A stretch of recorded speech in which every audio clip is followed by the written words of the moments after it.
Praise the Lord. ஆண்டவராகிய இயேசு கிறிஸ்து நாமத்திலே வாழ்த்துகிறேன். தேவனுடைய பிரசன்னமும் கிருபையும் உங்களோடு இருப்பதாக. அருமையானவர்களே, ரோம சபையில அப்போஸ்தலன் பவுல் தன் ரகசியத்தை வெளிப்படுத்துகிறார்.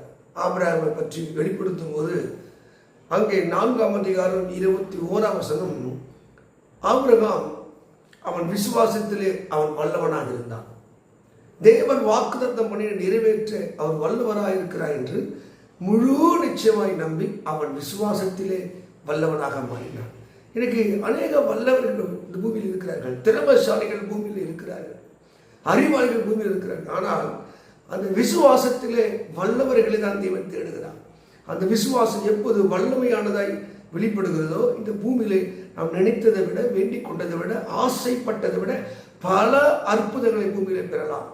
இங்கே மோசே குறித்து புதிய ஏற்பாட்டில் அங்கே அப்போஸ்தலர் 7ஆம் அதிகாரம் 22ஆம் வசனத்தில் அவன் சகல சாஸ்திரங்களை கற்று அவன் வாக்கிலும் செய்களும் வல்லவனாக மாறினான். பாருங்க, சகல சாஸ்திரங்களை கற்று வாக்கிலும் செய்களும் வல்லவனாக மாறினான். ஆனால் 4ஆம் அதிகாரத்தில் நீங்கள் படிக்கும் போது அங்கே 5, 6, 7 வசனத்தில் நான் திக்குவாயும் மந்த நாவலோட இருக்கிறேன். அவன் வாக்கிலும் செய்களும் வல்லவனாக இருந்த போதிலும் அவன் ஒரு காலம் பிறகு அவன் திக்குவாயும் மந்தனாவும் மாறினான். இப்படி பரிசுத்த வேதத்தில் பல மனிதர் இருந்தார்கள். அவர்கள் எப்படிப்பட்டவர்களாக இருந்தார்கள்? நீங்கள் வாசித்து பார்க்கும்போது கர்த்தர் அதிசயங்களை செய்கிறவர் மாத்திரமல்ல, அவர் அற்புதம் செய்கிற அவர் தேவனாக இருக்கிறார். நீங்கள் ஆதியாகமம் 21:20 வசனத்தில் அந்த ஆபிரகாமுடைய இன்னொரு ஆகாரிடத்திலே பிறந்த அந்த இஸ்மவேலன் அவனை சொல்கிறான், அவன் வில்வித்திலே அவன் வல்லவனாக இருந்தான். அவன் வில்வித்திலே வல்லவனாக இருந்தான் போன்றிருக்கு. ஆனால் பார்த்தீங்கன்னா அதனால அவர் மேன்மை அடைந்ததாக சொல்ல முடியல.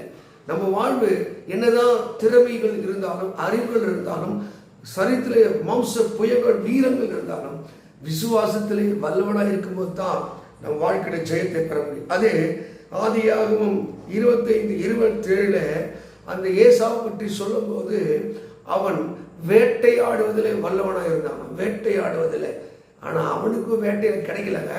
அதே 30ஆம் அதிகாரத்தில் வேட்டையில வல்லவன் தான். ஒரு ஆடோ ஒரு மாடோ ஒரு மானோ கிடைக்கல. அந்த கூழ் கிடைக்குமாறு அலைந்து சேஷ்ட புத்திர பாக்கியத்தை இழந்து போனான். அவன் விசுவாசத்திலே வல்லவனாக இருந்திருந்தா அது ஏதோ கெட்டவர்கள் அல்ல, நல்ல வரலாறுல படைத்த ஒரு சந்ததியாகி மாறி இருக்கு. நம்ம வாழ்க்கையில எந்த திறமை வேட்டையாடுவதிலையும் வில்வதிலையும் சகல சாஸ்திரங்களிலும் திறமையாக இருந்தாலும் நமக்கு விசுவாசம் இல்லை என்றால், விசுவாசத்தை நிலைத்துள்ளாவிட்டால் அது நமக்கு ஆசீர்வாதமாக இருக்காது. இன்னும் கூட நீங்கள் பைபிளை படிக்கும்போது ரோமர் 15:14 நீங்கள் புத்தி சொல்வதில் வல்லவர்களாக இருக்க வேண்டும் என்று ரோமர் சபைக்கு பவுல் எழுதுகிறார். புத்தி சொல்றதுல அவங்களுக்கு என்ன இல்லை, அந்த எபிலிட்டி இல்லை, அந்த திறமை. சில பார்த்தீங்கன்னா புத்தி சொல்றேன்னு போய் நல்லாங்கிற குடும்பத்தை பிரிச்சிடுவாங்க. அந்த கலாச்சாரத்தில் 6ஆம் அதிகாரம் 1, 2 சொல்றது, நீங்க யாதொரு குற்றத்திலே ஒருவன் அகப்பட்டால் நீ என்ன பண்ணுங்க, சாந்தமோடு ஆவியோடு போய் சொல்லுங்க. அப்புறம் முடிக்கிறாரு, நீங்களும் வஞ்சிக்கப்படாதபடி நீ எச்சரிக்கையா இருங்க, ஏன்னா உங்களையே மாத்திர புத்தி சொல்ற ஒரு அபிஷேகம். அதைத்தான் ரோமர் 12 அங்கு 7ஆம் வசனம் சொல்ற, புத்தி சொல்லுகிற புத்தியிலும் ஊழியம் செய்கிற ஊழியத்தில். அப்போ உங்களுக்கு புத்தி சொல்லுகிற எபிலிட்டி இருந்தாலும் விசுவாசம் இல்லாவிட்டால் நம்மளோட புத்தி ராங்கா போயிடும், தப்பா நம்ம சொல்ற ஆலோசனை தவறாகி போய்விடும். அப்போ நம்ம வாழ்வில தேவன் மேல் இருக்கிற அந்த விசுவாசம் என்ற அந்த ஆவிலே நாம் வல்லமை படைத்தவர்களாக, கிருபை படைத்தவர்களாக இருக்கும்போது நம்ம வாழ்க்கை நிச்சயம் அது வெற்றியானதாக இருக்கும். கடைசியாக பார்க்கும்போது தீத்து 1:9 கண்டனம் பண்றதுல ஒருத்தர் தப்பு பண்றாங்க வச்சுக்க, அது சிலர் கேட்க மாட்டான், நம்ம ஈஸியாக போயிடுவான், அடங்கி போயிடுவான், ஒடுங்கி போயிடுவான். கண்டனம் பண்றதுல நீங்கள் வல்லவனாயிருங்கள். நீங்க கண்டனம் பண்ணி பாருங்க, உங்களை பாதி பேருக்கு பிடிக்காது, புத்தி சொல்லி பாருங்க பிடிக்காது.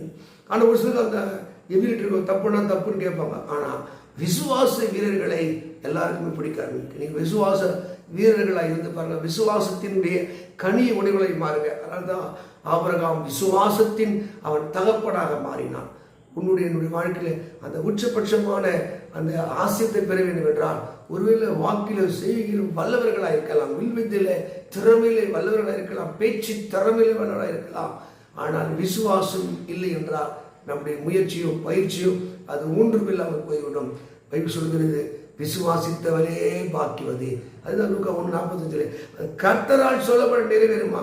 யார் அந்த விசுவாசத்தில் நிலைந்திருக்கிறார்களோ அவர்கள் தான் பாக்கியவான்.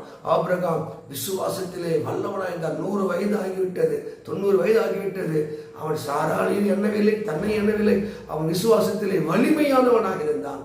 அதே விசுவாசத்தை உடையவனாக இருப்போம். கர்த்தர் நம்மை ஆசீர்வதித்து அபிஷேகித்து பல கிருபையை நிரப்ப அவர் வல்லவராக இருக்கிறார். God bless you.